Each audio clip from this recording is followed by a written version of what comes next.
Hi, Karen. Oh, hi, Belinda.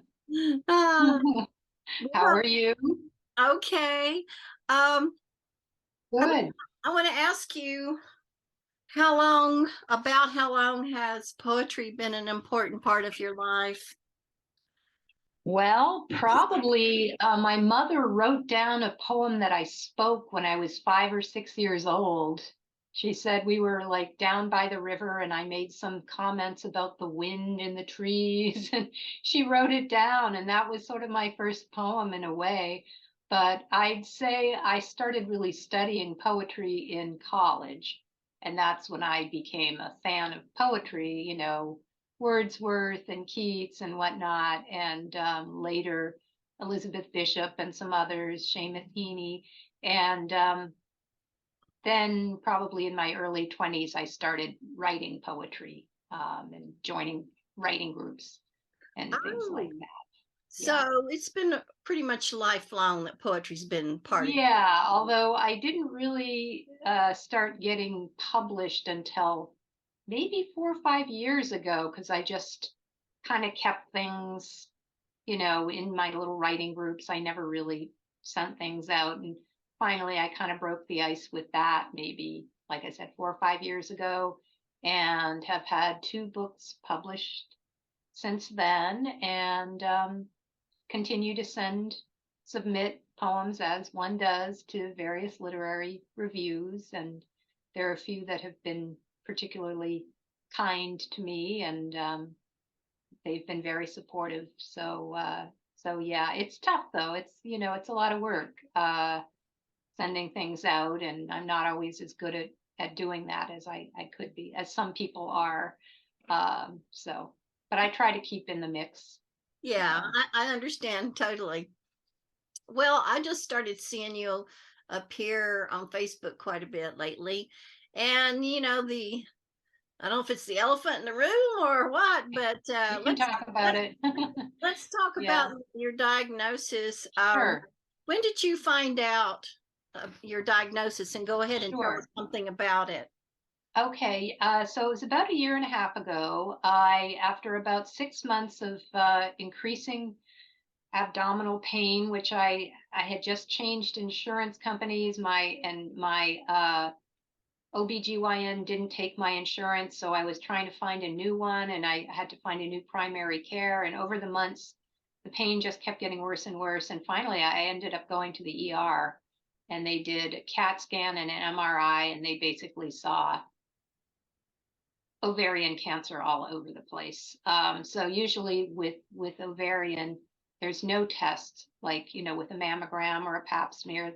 So there's no testing for it, and usually it's not diagnosed until it's quite advanced. Mm-hmm. And that was the case for me, and it's the case for most women. As you're feeling pain and buildup of fluid, your belly's all distended, you don't know what it is. You think, oh, I had some abdominal surgery, years ago. It might be adhesions or something like that, and you kind of dismiss it. Or, I had hit menopause not long before, and oh, it may just be menopause. But I urge women who are experiencing abdominal pain to really please see your OBGYN immediately. Um, Mine was diagnosed, and once they did the surgery, they found it was stage 3C.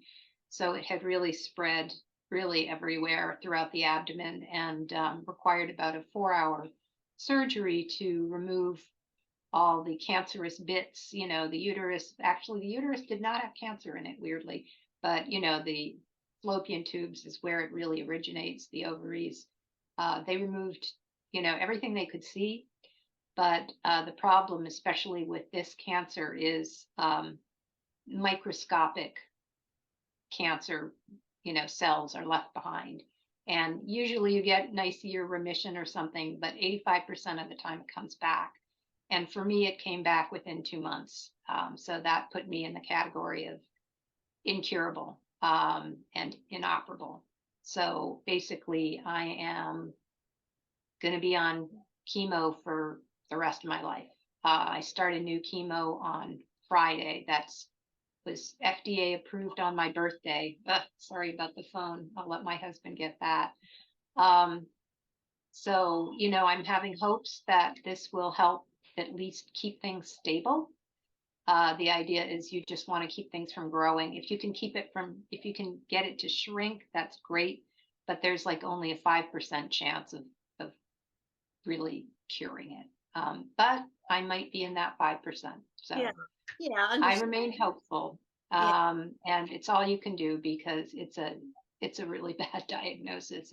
Oh yeah. The survival rates are really lousy, and but they are coming up with new treatments every day. The one I'm starting was just FDA approved on my birthday in November, so I'm taking that as a sign. It might work for me. And I'm also trying some alternative, methods as well. This anti-cancer diet. So I'm doing all I can, but it's a very tricky cancer, and it's just weird. Your life becomes that of a cancer patient, and that's crept into pretty much all of the poetry I've been writing in the last year and a half as well. And I'm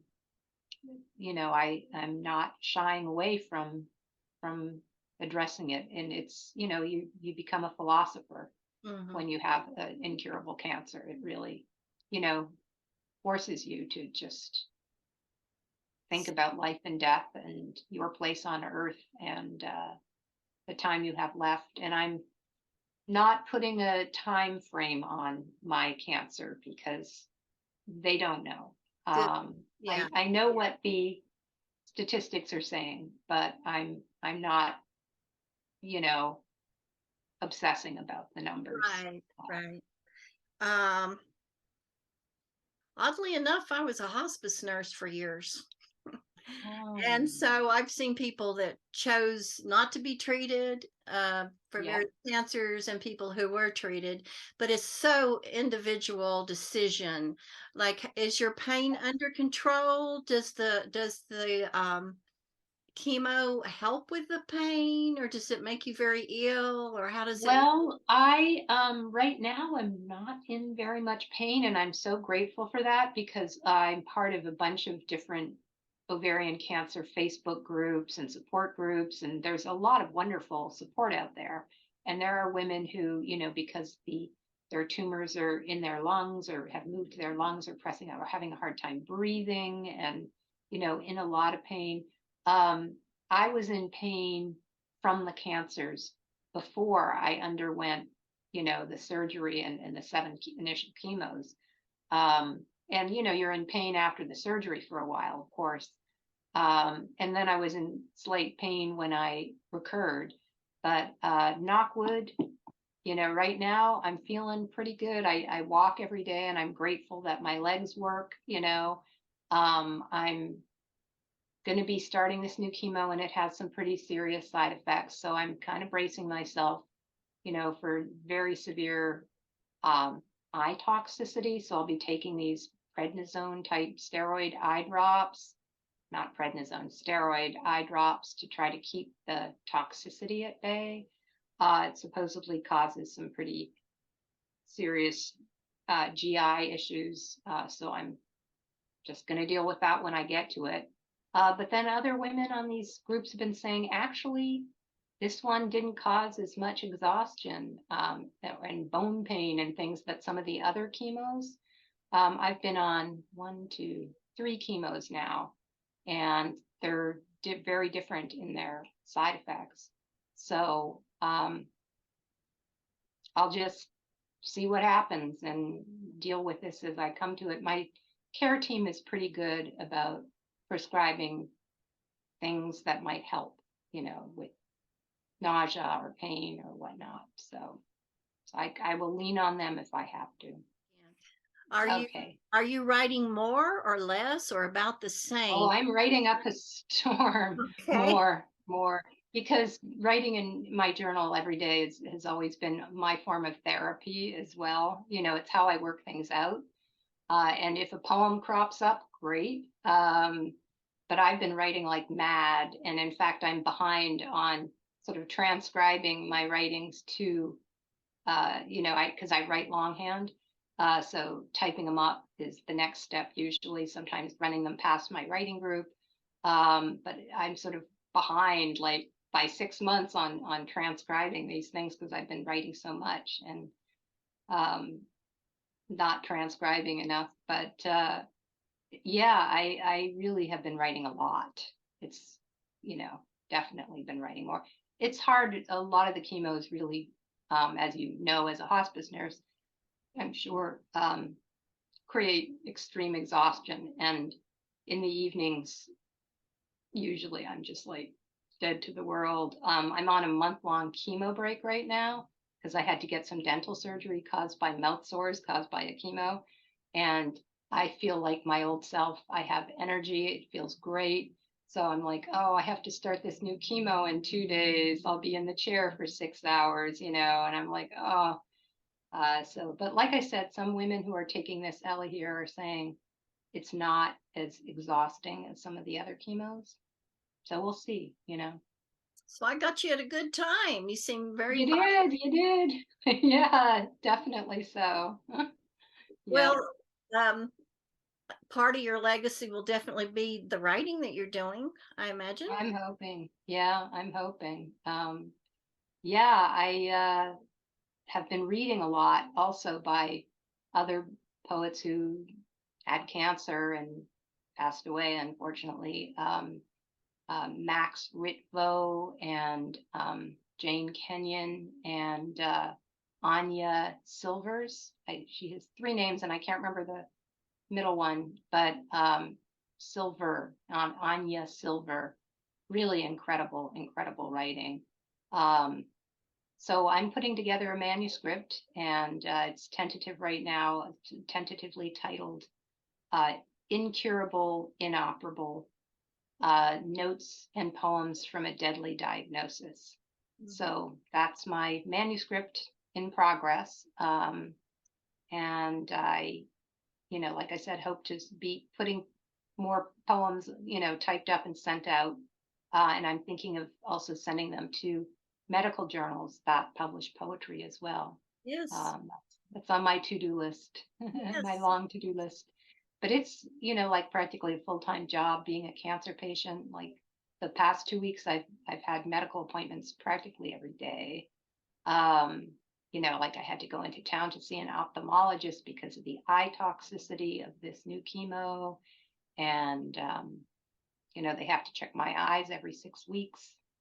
I had to go the follow up for my tooth getting pulled, which fortunately is healing nicely. So yeah, it's a big job. So So you had yeah, a couple of books published before your diagnosis, didn't you? I did. I did. And I can send you if I haven't sent you the links, I will, and you can post them. But the first one was published by Nixes Mate Books, and it was called Places That Are Gone. And the second one was published by Chervena Barva Press, and it's called Tales from the Teacup Palace. So that was me before cancer became part of my life. So those are, books I'm very pleased that they found a home.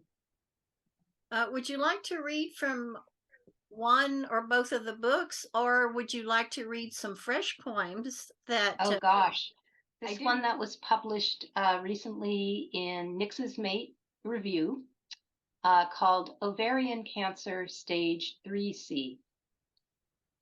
A woman is firmly chopping a carrot on the diagonal, a technique her mother once termed elegant. Still, she feels bad because the carrot is technically alive or had the ability to spring back to life were she not throwing it into the boiling water. The woman has a nasty cancer that gives her a 46% chance of surviving 5 years, 28% 10.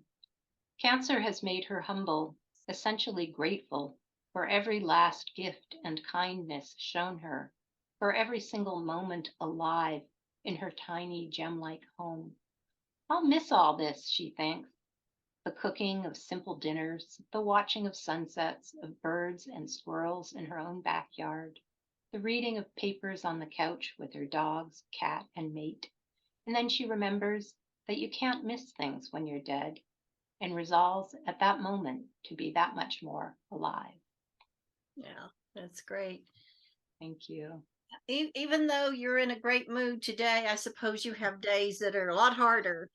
Oh, yeah. Yeah. When I, getting hit with those chemo side effects, that can be very brutal. The last round, I had three rounds of Taxol, which is just a really intense one, and it's weekly.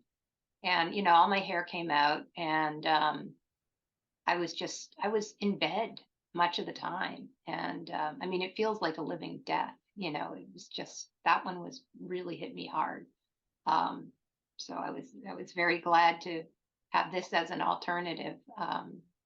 So this new one I'm trying, which we'll see how that goes. But oh yeah, I mean my good friend and cancer buddy Nancy, we met through our vet's office. She was working there, and I brought our pets there for the last 20 years, and she became my ovarian cancer buddy because she was diagnosed about 6 months before me, and we were emailing each other every day, just checking in with each other to lift each other's spirits. You've got this thing. And her cancer really progressed rapidly, and she was emailing me, the tumors are growing, they're growing. And then she said, I'm being admitted to the hospital. And then it went dark, and my husband found her death notice like a few days later. Oh. So yeah, I still not, I haven't quite wrapped my mind around that yet, that Nancy is gone. I mean, I remember her sitting in my house, and joking and laughing about pictures, on her cell phone, and so it's yeah, Yeah, it's brutal. we all face a finality, but with a diagnosis like you have, you know that it's a more definite thing. You can't put it off or forget about it because it reminds you every day. Yeah, I How have to get past that though, because I right, that hung me up for a while, and right. the fact that one of my doctors, my surgeon, said to me after I recurred, and became termed incurable, inoperable, he said, this will take your life. You will not live out your natural lifespan. And those words were just like a noose around my neck for a long time. But then my oncologist had a different spin on it, and I'm trying to turn my focus to her take, which was treat this as a chronic condition, like kidney failure, sort of like where you have to go on dialysis, where you have to do special things to keep yourself alive, but just treat it as a chronic condition. So that's how I'm approaching it now, because I went through really too much time just in a hole of thinking, oh, I have, because the average length of survival for after you recur for ovarian cancer is 2 years. So I was really, really freaked out and hung up on this 2 year average statistic. Mhm, And I just realized I can't live like that, mhm. you know. Live every day the best you can. Absolutely. Fullest. Yes, you're going to have days where it's not going to be so good, but then You got to try to find joy every right. day. So you Like right now, it's springtime in Boston and it's beautiful. And just walking around seeing all the new blossoms, you really, I mean, it's a cliche that cancer makes you see life as how amazing and precious it is, but it's true. You really see it. Um, and I really appreciated it more than I ever have. would you like to read another piece, and I'll let you choose whether it's Sure. from a past book or a new piece. Okay. Since you Let me see. take your I time, I'll will. put this out. Thank you. Uh, Um, we'll be publishing a couple of the pieces that you sent oh, also. okay. Thank you. Okay, since we're on the topic of cancer, I might as well read all my newer poems, the cancer poems. Um, This is called Advice from the Incurable Cancer Patient. I will battle the beast, and someday, possibly not far from now, the beast will win. It's not personal, it just is. So please don't tell me to just be positive and you'll beat this thing.